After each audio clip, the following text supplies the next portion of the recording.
Ang mabuting balita mula sa langit sa araw na ito. Aleluya, aleluya! Banal na araw sumikat, halina't sumambang lahat sa nanaog na liwanag. Aleluya, aleluya! Ang mabuting balita ng Panginoon ayon kay San Lucas. Pinupuri ka namin, Panginoong Hesukristo. Noong panahong iyon, naroon sa templo ang isang propetang babae na ang pangalan ay Ana, anak ni Fanuel na mula sa lipi ni Aser. Siya'y napakatanda na. 7 taon lamang silang nagsama ng kanyang asawa nang siya'y mabalo. At ngayon, 84 na taon na siya.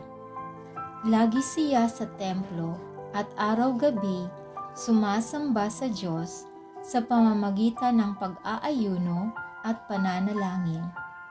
Lumapit siya ng oras ding iyon at nagpasalamat sa Diyos. Nagsalita rin siya tungkol kay Jesus sa lahat ng naghihintay ng pagpapalaya ng Diyos sa Jerusalem. Nang maisagawa ng mga magulang ni Jesus ang lahat ng bagay ayon sa kautusan, bumalik na sila sa kanilang bayan, sa Nazaret, Galilea.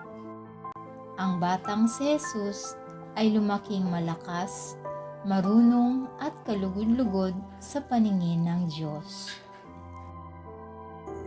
Ito ang mabuting balita ng ating kaligtasan.